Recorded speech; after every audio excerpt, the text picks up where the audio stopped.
Hello और स्वागत है आपका इस चैनल में। इस चैनल में हम वन पीस एनिमे सीरीज के सारे स्टोरी आर्क को कवर करने वाले हैं। अगर आप लोगों ने वन पीस अब तक नहीं देखा है और देखना चाहते हैं तो इस चैनल को फॉलो जरूर करें। आई होप आपको इस चैनल की वीडियोस और ये चैनल पसंद आएगी, तो चैनल को सब्सक्राइब करके सपोर्ट जरूर दिखाएं। तो मैं शुरू करने वाला हूँ रोमांस डाउन आर्क से, जो कि वन पीस सीरीज का पहला आर्क है जिसमें वन पीस सीरीज के एडवेंचर की शुरुआत के बारे में दिखाया गया है। तो चलिए स्टार्ट करते हैं।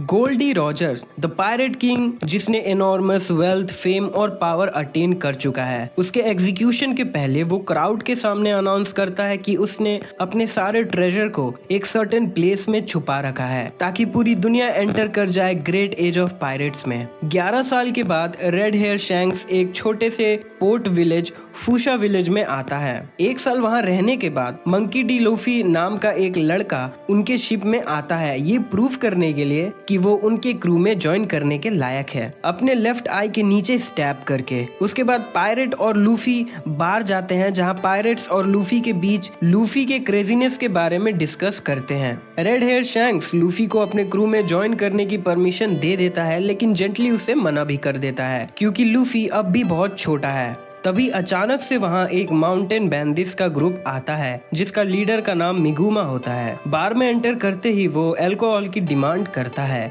बारटेंडर माकिनो उन्हें बताती है कि पायरेट्स ने सारे अल्कोहल खत्म कर दिए हैं। तब शैंक्स उसे आखिरी बची हुई अल्कोहल की बोतल ऑफर करता है, लेकिन हिगुमा उसे शैंक्स के सर पर तोड़ देता है। शैंक्स उससे माफी मांगता है और हिगुमा की वजह से फैले कचड़े को साफ करने लगता है। हिगुमा के जाने के बाद रेड हेयर शैंक्स हंसने लगता है, लेकिन लूफी उस पे बहुत गुस्सा होता है क्योंकि शैंक्स ने फाइट बैक नहीं किया। लूफी वहां से जाने लगता है। शैंक्स उसे रोकने की कोशिश करता है। शैंक्स लूफी के हाथ को पकड़ लेता है, जिससे लूफी का हाथ स्ट्रेच होने लगता है, जिससे शैंक्स को पता चल जाता है कि लूफी ने गम गम फ्रूट को खा लिया है और वो अब जिंदगी भर के लिए स्विम नहीं कर सकता है। कुछ टाइम बाद जब रेड हेयर शैंक्स और उसकी क्रू विलेज में नहीं होते हैं, तब हिगुमा और उसकी गैंग वापस आती है। लूफी उनसे फाइट करने लगता है और वो लोग लूफी को किडनैप करके ले जाते हैं। हिगुमा उसे मारने ही वाला होता है, लेकिन तभी शैंक्स और उसकी क्रू वापस आ जाती है। हिगुमा के क्रू का एक मेंबर शैंक्स को मारने के लिए अपने पिस्टल को उसकी तरफ पॉइंट करता है, बट पायरेट लकी उसे अपने गन से मार देता है। शैंक्स के क्रू का एक मेंबर बेन बैकमैन बैंडिस के क्रू को सिंगल हैंडेडली हरा देता है। हिगुमा वहां से लूफी को लेकर भाग जाता है एक स्मोक बॉम्ब की मदद से। हिगुमा लूफी को सी में ले जाता है और उसे फेंक देता है। लूफी के डेविल फ्रूट ईटर होने की वजह से उसे तैरने में बहुत परेशानी होती है। तभी वहाँ एक sea king lord of the coast आता है और हिगुमा को खा जाता है और लूफी की तरफ बढ़ने लगता है, लेकिन शैंक्स वहाँ आकर लूफी को बचा लेता है और उस बीस्ट को अपने कॉन्करर हाकी से डराकर भगा देता है। शैंक्स बहुत खुश होता है कि लूफी ठीक है, बट लूफी को बहुत बुरा लगता है कि उसकी वजह से शैंक्स को अपना एक हाथ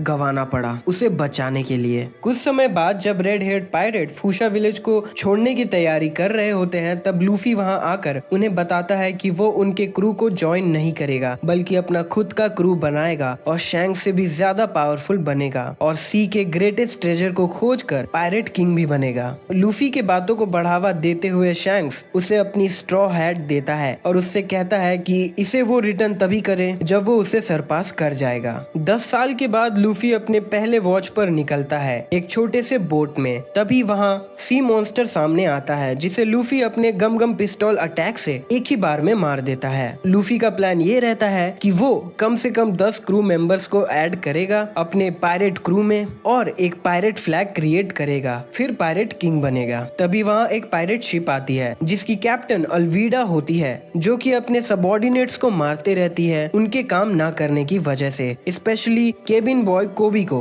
कोबी और 3 और क्रूमेट्स को शिप के वाइन सेलर में एक बैरल मिलता है जिसे वो खोलकर सीक्रेटली पीने का डिसाइड करते हैं, लेकिन उस बैरल के अंदर से लूफी बाहर निकलता है। लूफी और कोबी वहाँ से भाग जाते हैं एक नियर बाय फॉरेस्ट में। लूफी कोबी से पूछता है कि क्या उसके पास कोई बोट है या नहीं। तब कोबी लूफी को अपने बनाए हुए बोट को दिखाता है जिसका इस्तेमाल करके वो भागने वाला था, बट अल्वीडा के डर से कभी भाग नहीं पाया। तब लूफी उसे कहता है कि अगर वो अपने ड्रीम्स को पूरा करना चाहता है तो उसे इसके लिए लिए वो सब कुछ करना होगा जो करने से वो डरता है, जिससे कोबी को अपने मरीन बनने के सपने को पूरा करने का हिम्मत मिलता है। तभी वहाँ अल्वीडा और उसके क्रूमेट्स आ जाते हैं और कोबी के बनाए हुए बोट को डिस्ट्रॉय कर देते हैं। अल्वीडा कोबी को एक चांस देती है जिंदा रहने के लिए, उससे ये कन्फेस करवा कर कि अल्वीडा पूरे सी में सबसे खूबसूरत पायरेट है। बट लोफी अल्वीडा का इंसल्ट करता है। कोबी भी हिम्मत करके अल्वीडा को इंसल्ट करता है। अल्वीडा कोबी पर अटैक करने ही वाली होती है कि लूफी उसे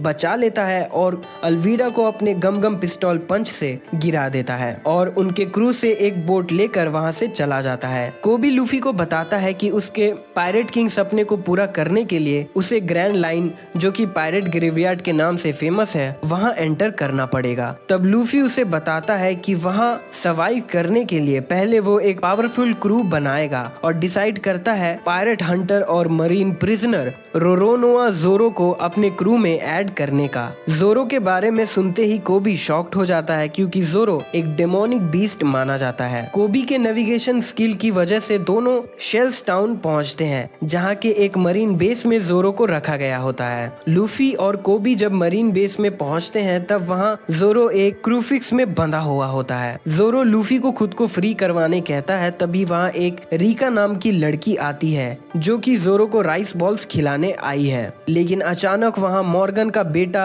हेल्मोप्पो आ जाता है और बच्ची से राइस बॉल्स छीन लेता है और जमीन पर फेंक देता है। क्योंकि जोरो की हेल्प करना एक क्राइम था, इसीलिए उसने मरीन को ऑर्डर दिया उस बच्ची को बाहर फेंक देने का। मरीन ने वैसा ही किया, बट लोफी उसे पकड़ लेता है। जब हेल्मोप्पो और उसकी ग्रुप चली जाती है तब लोफी जोरो को ऑफर करता है अपने क्रू में रिक्रूट होने के लिए, बट जोरो मना कर देता है और उसे बताता है कि हेल्मोप्पो उसे फ्री कर देगा अगर वो बिना फूड के एक मंथ वहाँ रह लेगा। जोरो लूफी को फेंके हुए राइस बॉल्स को खिलाने बोलता है और लूफी से कहता है कि रीका को बता दे कि राइस बॉल्स बहुत टेस्टी थे। लूफी शेल्स टाउन वापस जाता है और रीका को जोरो के बारे में बताता है। तब रीका उसे बताती है कि कैप्टन मॉर्गन और हेल्मोप्पो इस टाउन को बहुत हार्शली रूल कर रहे हैं और छोटी छोटी बातों पर लोगों को जान से मार दे रहे हैं। रीका लूफी को बताती है कि जोरो ने कुछ नहीं किया, बस रीका को हेल्मोप्पो के खतरनाक कुत्तों से बचाया। तभी वहाँ हेल्मोप्पो आता है और सिटीजन्स को अपने सामने झुकने कहता है और बताता है कि जोरो को 3 दिनों में एग्जीक्यूट कर दिया जाएगा। ये सुनकर लूफी हेल्मोप्पो से उसके प्रॉमिस के बारे में पूछता है जो उसने जोरो से किया था।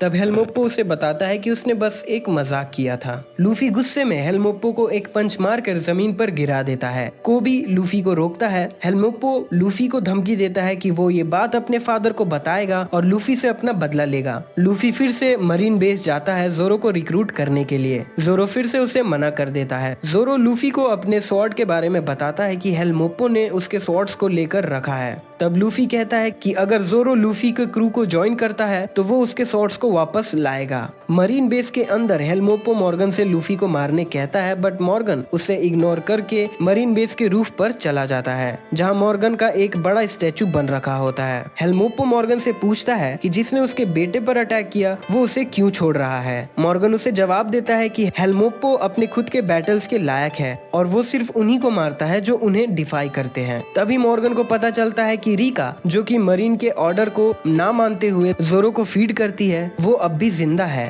तब वो अपने एक मरीन सोल्जर को एग्जीक्यूट करने का ऑर्डर देता है, जिसे वो सोल्जर रिफ्यूज कर देता है, जिसके रिजल्ट में मॉर्गन उसे अपने एक्स हैंड से मार देता है। दूसरी तरफ लूफी किसी को खोज रहा होता है जो उसे जोरो के स्वॉर्ड तक गाइड करे और रूफ पर नॉइस सुनकर वो वहाँ चला जाता है। लूफी की वजह से मॉर्गन का स्टैचू नीचे गिरकर 2 टुकड़ों में बट जाता है। मॉर्गन अपने सोल्जर्स को लूफी को पकड़ने कहता है, बट लूफी हेल्मोप्पो को लेकर बेस के अंदर चला जाता है जोरो के स्वॉर्ड्स को ढूंढने के लिए। हेल्मोप्पो लूफी को बताता है कि जोरो के स्वॉर्ड को उसने अपने रूम में छुपा रखा है। उस बीच लूफी जब मरीन्स को फेस करता है तब वो हेल्मोप्पो को शील्ड की तरह यूज करता है। लूफी हेल्मोप्पो के रूम पहुंचकर हेल्मोप्पो से स्वॉर्ड्स के बारे में पूछता है, बट हेल्मोप्पो बेहोश हो जाता है। उसी बीच एक मरीन सोल्जर नोटिस करता है कि कोबी जोरो को फ्री करने का ट्राई कर रहा है और ये बात मॉर्गन को बता देता है। तभी कोबी को एक बुलेट आकर लगती है उसके शोल्डर पर। जोरो उसे भागने कहता है मरीन्स के आने से पहले, लेकिन कोबी नहीं भागता है और जोरो को